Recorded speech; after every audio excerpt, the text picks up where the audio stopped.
At my twin babies' funeral, after they'd died in their sleep, my mother-in-law leaned close to me, her breath cold on my ear, and whispered, "God took them because he knew what kind of mother they had." Stick with me while I share my story, and if it touches you, don't forget to support our channel by hitting that subscribe button, dropping a like, and sharing it with the people you care about. When she said those words, something inside me shifted. My grief had already swallowed me whole, but now another feeling rose through it, sharp, clear, impossible to ignore. For years I had tried to convince myself that Lorna's cruelty was just her strange way of speaking. I told myself she didn't mean harm, that her judgment was just habit, that I could live with it for the sake of peace. But standing over the tiny white caskets that held Finn and Lenny, I finally understood the truth I had refused to face. She had always hated me. Not quietly, not secretly, openly, boldly, inch by inch. She questioned everything I did, every choice I made, every breath I took as their mother. And Jace, my husband, always told me to ignore her, to stay calm, to not start anything. I listened because I loved him, and because I wanted a family who accepted me. But now, as her cruel sentence echoed in my ears, I felt something stronger than fear or heartbreak. I felt clarity. I felt the first spark of truth cutting through the fog I had been living in. My babies were gone, and she stood there blaming me as if she had been waiting for this moment. I didn't know it then, but that whisper at their funeral was the beginning of everything that came next. Before everything fell apart, my life in our small Oregon town felt steady. I truly believed I had finally reached a place where my heart could rest. Jace and I lived in a modest house at the edge of town, surrounded by tall trees and quiet evenings. I spent my mornings walking along the old gravel road behind our home, drinking in the calm, thinking this was the start of something gentle and safe. Jace worked long hours, but when he came home, he tried to bring warmth with him. He laughed easily, held my hand often, and talked about our future like it was a simple road we only needed to follow. I held on to those moments because they made the world feel stable. I wanted to believe that love alone could keep things peaceful. But even in those calm days, there was always a shadow over us, Lorna. She never approved of me, though she rarely said it directly. Instead, she used small comments, quiet sighs, and long, sharp looks to remind me I didn't fit her idea of family. She found faults where there were none and treated my presence like an inconvenience she was forced to tolerate. Whenever we visited her house, the air changed. I felt myself shrinking, becoming careful, stepping lightly, hoping not to trigger another cold remark. Jace told me she didn't mean it, that I should give her time, that she had always been tough on people. I tried to accept that, tried to convince myself her attitude came from habit rather than cruelty. Still, whenever I imagined our future, I pictured distance, space between us and her. I thought time might soften her, or at least quiet her resentment. I truly believed peace would eventually settle around us. But I was wrong. From the very beginning, Lorna acted as though I had stepped into a space that was never meant for me. She never raised her voice or argued openly. Instead, she worked in quiet, cutting ways that were easy for others to miss but impossible for me to ignore. Whenever I cooked something, she would hover nearby, giving small, doubtful hums, as if every ingredient I touched needed her judgment. If I tried a recipe she had made for years, she would glance at the plate with a tight smile, claiming she had a different method, one she insisted tasted better. When conversations turned toward my childhood, she found tiny openings to make me feel small.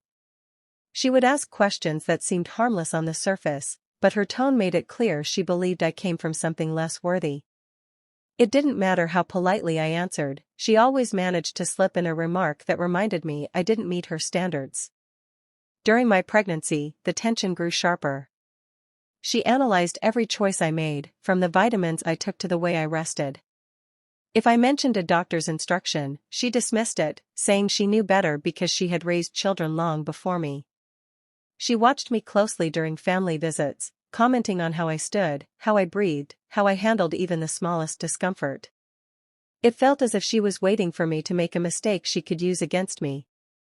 Whenever I tried to talk to Jace about how her behavior made me feel, he waved it away with a tired smile. He said she had a strange personality, that her habits were unusual but not harmful. He insisted I shouldn't take it seriously. So I kept quiet, swallowing frustration, believing I could endure her silent hostility. But her quiet attacks never stopped. When Finn and Lenny arrived, everything inside me opened in a way I had never known before. Holding them for the first time felt like the world had shifted into a softer place. Their tiny hands, their steady breaths, the quiet weight of them on my chest, those moments wrapped themselves around me like a promise.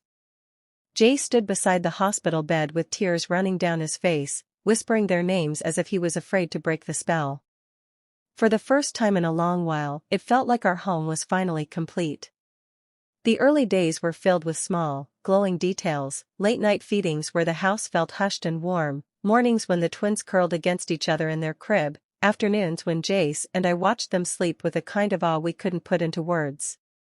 I carried them from room to room, amazed by how natural everything felt, as if caring for them was something my heart already knew how to do.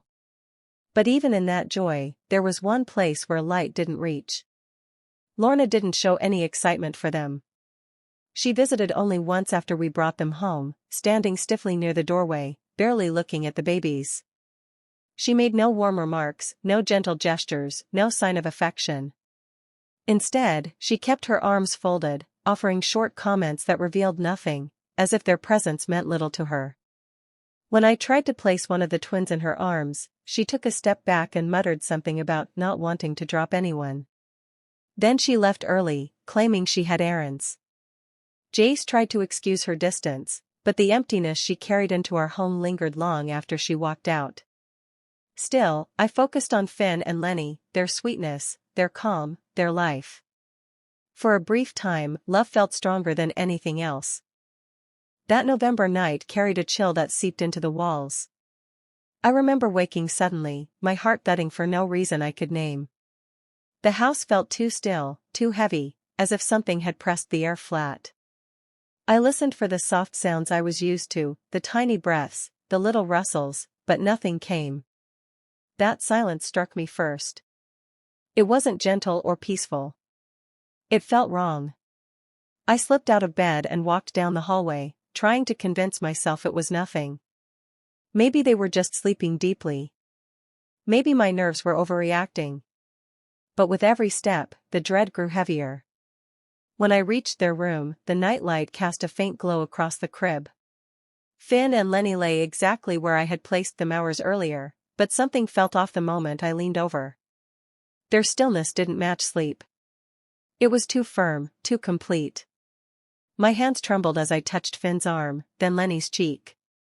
There was no warmth that matched life, no movement beneath the surface. A sound tore out of me, raw, shaking, desperate, before my mind could process anything. Jace rushed in, confusion turning to panic as he saw what I saw. He grabbed his phone while I lifted the twins, holding them close though nothing stirred inside them. The seconds stretched and twisted until the room blurred. By the time paramedics burst through the door, I was sitting on the floor with both babies in my arms, whispering their names through broken breaths. The flashing lights painted the walls in sharp colors as strangers took the twins from me. I watched them work with practiced urgency, but their faces told the truth before their words did. In that moment, the world split open, and nothing felt real anymore. In the days that followed, I moved through the house like someone half awake, barely able to understand how life kept going while everything inside me had stopped. I replayed every moment with Finn and Lenny, searching for something I had missed, some sign I should have seen. The guilt pressed on me until breathing felt like work. I didn't sleep, didn't eat, barely spoke. I sat in their room for hours, clutching their blankets, begging for answers that never came. While I drifted in that fog, Lorna stepped in with a sharpness that cut through the quiet. She didn't wait, didn't soften anything. She arrived with a cold stare, moved around the house like she owned it, and made sure her words reached me even when she pretended they weren't meant for my ears. She muttered about mistakes, about responsibility, about a mother who should have known better. Every sentence carried a sting, and every sting pushed me deeper into the ground. At first, Jace tried to comfort me, but Lorna stayed close to him, speaking in low tones whenever I wasn't in the room. I could hear parts of their conversations, her sighs, her disapproving murmurs, her twisted theories. She repeated them until they clung to him like seeds taking root. Slowly, his voice changed. His questions grew sharper. Were you sure they were okay that night? Did you check them enough? Are you telling me everything? Each question struck like a blow. Instead of holding me, he pulled away, studying me as if he didn't recognize the woman he married. Lorna watched all of it with a satisfaction she didn't bother to hide. I tried to explain my fear, my heartbreak, my confusion, but the more I tried, the more he seemed to drift toward her version of the story. Our home, once warm, felt colder than the night we lost our babies. And little by little, my marriage cracked under the weight of her poison. The day after everything happened, I sat on the edge of my couch, staring at nothing, barely holding myself together. The house felt hollow, like every sound had been drained from it. People came and went, neighbors, relatives, people offering food I couldn't eat, and in the middle of all that movement, one of the paramedics returned to pick up equipment they had left behind. I didn't expect him to speak to me. I didn't expect anything at all. But as he paused near the doorway, he looked at me with a seriousness that made my chest tighten. He lowered his voice, keeping his words careful, almost hesitant. I shouldn't say much, he began, eyes shifting toward the hallway where Jay stood talking to Lorna, but something about last night, something didn't sit right. The room suddenly felt smaller. My hands went cold. I asked him what he meant, but he shook his head, as if he regretted even letting that slip. I can't go into detail, he murmured, but the scene just didn't line up with what we usually see. Then he stepped outside before I could ask anything else. The door closed softly behind him, but his words stayed, echoing in my mind. I sat there frozen, trying to make sense of what he could have noticed. What didn't line up? What felt off? I wanted to chase after him, demand answers, pull truth out of him, but my legs wouldn't move. All I could do was listen to the faint sounds of Jace and Lorna talking in the other room, her steady murmurs, his quiet responses, and feel a new kind of fear rise in my chest. That single comment dug itself deep into me. It wouldn't fade, wouldn't loosen, wouldn't stop whispering. Something was wrong. Something more than loss. And no matter how hard I tried to push it away, it refused to die. With each passing day, Jay slipped further from me, pulled toward his mother's steady drip of doubt. He stopped asking how I was feeling, stopped sitting with me in the quiet rooms, stopped looking at me with anything but distance. Meanwhile, Lorna acted as though she had gained some strange authority in our home. She opened cabinets without asking, rearranged things, whispered to Jason corners, and walked past me as if I were nothing more than a shadow. With no one left to lean on, I turned toward the only thing that still mattered, finding out what had truly happened that night. I started small, sitting at the kitchen table with a notepad and every hospital document I had been given. I read each line slowly, trying to understand terms I had never seen before. I called the clinic to ask questions, pretending I was just a confused mother wanting clarity. I collected every detail I could, even the ones that didn't seem important yet. When the house felt quiet enough, I went through old messages between Jace and me, looking for anything that could help me piece together a timeline. I read through reminders I had sent him, photos I had taken, notes about feedings and sleep. I traced my steps from that day, hour by hour, checking for gaps that didn't make sense. I also looked at messages between Jace and Lorna. I hadn't planned to, but something urged me. Hidden in his phone were short exchanges from the days before the twins passed, small comments that felt heavier now, questions she had asked him about their routine, hints of concern that didn't match her cold behavior afterward. Every clue added to the uneasy feeling growing inside me. I didn't know what I was searching for exactly, but I knew I couldn't stop. Something inside me whispered that the truth was close, closer than anyone wanted me to believe. My search for answers eventually pushed me toward the one place I had never wanted to explore, Lorna's past. I began asking quiet questions during family visits, pretending I was simply trying to understand her better. Most people brushed me off, but a few hesitated just long enough to make me notice. Their eyes shifted, their voices tightened, and they changed the subject with unnatural speed. That alone told me something was buried. One afternoon, Jace's aunt stopped by to drop off a dish. She looked worn out, as if life had made her smaller over the years. When I gently asked about old family stories, her expression changed. She lowered her voice and told me she didn't want to get involved. But before she left, she said one thing: be careful. History has a way of repeating itself when no one pays attention. Then she closed the door and walked away quickly, leaving me with a chill that crawled up my spine. Her words pushed me to dig deeper. I checked public records, old newspapers from neighboring towns, anything that might hold a clue. Eventually, tucked inside a dusty archive entry, I found a brief report about an incident from many years earlier. It involved a baby boy, Jace's cousin, who had been found unresponsive after spending time with a relative. The name wasn't listed, but the timing and circumstances lined up too perfectly to ignore. Shocked, I confronted a different family member, someone more distant who had no reason to protect secrets. After a long pause, they admitted that the event had caused a fracture in the family. They said no one was allowed to talk about it, that it had been treated as a tragic accident, but not everyone believed that. Hearing those words sent a deep tremor through me. All the pieces I had gathered suddenly felt far more dangerous. Whatever had happened back then, it wasn't just a forgotten memory, it was a warning that no one had dared to speak aloud. Weeks passed in a haze of fear and sleepless nights, each one heavier than the last. I had begun to notice small details I had ignored before, the way certain items in the kitchen were out of place, the faint smell of something unusual in the air, tiny traces that didn't belong anywhere near the babies. My stomach tightened every time I thought about that night, every time I imagined what could have happened. Finally, the coroner's office called.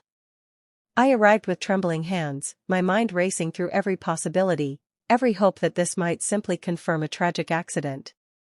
But the report shattered that hope immediately. The twins hadn't simply passed away in their sleep. Toxicology results revealed they had ingested a substance far too strong for infants, something that could only come from careless, or deliberate, handling. Reading those words made the world tilt. My hands shook as I held the papers, scanning line after line, trying to convince myself it wasn't real. But the truth stared back at me, cold and undeniable. Every fear, every suspicion I had tried to push aside suddenly snapped into focus. It wasn't a mistake. It wasn't an illness. Something, or someone, had crossed the boundary no parent could imagine, and the consequences had been fatal. I felt a mixture of horror and clarity. For the first time since that night, the fog around the twins' deaths began to lift. The answers were there, written in black and white, and I couldn't ignore them. With each word of the report, I realized the path ahead wouldn't be simple. Justice wouldn't come quietly, and I couldn't allow the fear to paralyze me. The truth was finally clear, and I knew I had to face it, no matter how unbearable it felt. Armed with the coroner's findings, I waited until Jace was home alone.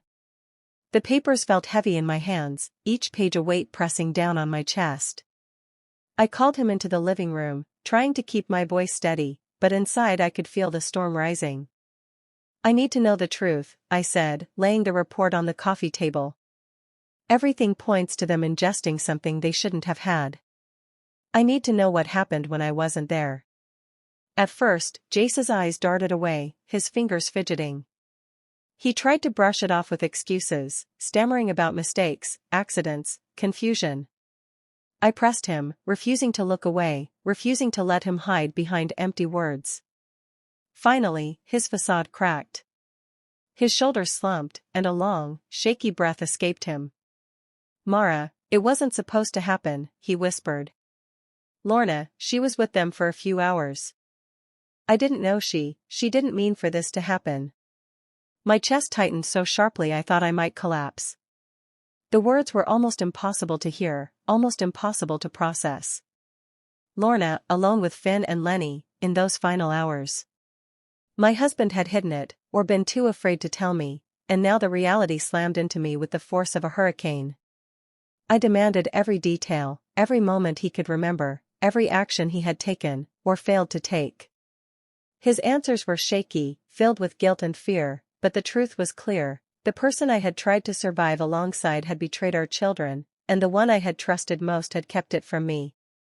For the first time since the funeral, I understood the full extent of the danger, the betrayal, and the deception that had surrounded us all. My grief transformed into a new determination.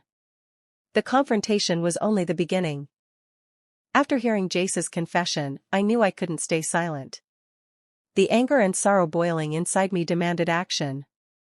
I collected every piece of evidence I had, messages, hospital records, the coroner's report, and brought them directly to the investigators. I watched them take notes, their faces serious, nodding as I explained everything I had discovered. It wasn't easy to relive every memory, to recount the small details I had tried to bury. But I couldn't let fear or grief stop me. Each word I spoke built a case stronger than I had ever imagined possible. I felt the weight of my twins in every step, every sentence, every shred of proof I handed over. The investigation unfolded slowly, meticulously. Detectives questioned Lorna and Jace separately, tracing back days, hours, and moments I had been piecing together on my own.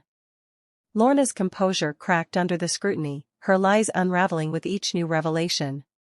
Jace, too, was forced to confront the choices he had made, the truths he had hidden, and the devastating consequences of staying silent. When the arrests finally came, they were quiet, almost clinical. There was no shouting, no dramatic confrontation, just the cold, irreversible finality of the law taking its course. Lorna was led away in handcuffs, her face pale and stunned. Jace, too, faced the consequences of his complicity, a stark reminder that betrayal can carry a price no one can escape. As I watched them taken away, I felt an unexpected calm. The justice I had sought was not vengeful or loud, but it was complete. The truth had finally been recognized, the lies exposed, and the weight of the secret lifted. For the first time since that night, I felt a small measure of relief. My twins had been betrayed, but now, at least, justice would honor their memory. Months later, I finally began to reclaim my life. The house that once felt suffocating now felt like a blank canvas, open to choices I could make for myself. I filled the rooms with small comforts, soft blankets, warm lights, plants on the windowsill, and for the first time, silence felt gentle rather than heavy. I focused on honoring Finn and Lenny in every way I could. I planted a small garden in the backyard, each flower a reminder of their short lives, each tree a promise of growth and renewal. I spoke to them every day, sharing my thoughts, my hopes, and the quiet victories I experienced. It was private, simple, and it brought a sense of closeness I hadn't thought possible after the loss. I distanced myself completely from the family that had caused so much pain. Lorna and Jace were no longer part of my daily life. I didn't wait for apologies or reconciliation, I simply built a space where their shadows couldn't reach me. I cultivated friendships, pursued small projects, and allowed myself to feel joy in ways I had forbidden for too long. The revenge I sought was not in anger or confrontation, it was in living fully, in creating a life where grief no longer ruled me and betrayal no longer defined me. Every step I took, every choice I made, was a tribute to the twins and a reclamation of my own strength. Some nights, when the wind rustled through the trees or the sunlight fell just right across the garden, I felt Finn and Lenny there with me, not in absence, but in presence. My peace was quiet, steady, and absolute. The world had tried to break me, but I had rebuilt it on my own terms, and in that, my revenge was complete. Do you think I did the right thing by cutting ties with them, or should I have tried to forgive? I'd love to hear your thoughts in the comments. Subscribe and hit the bell for more stories like this.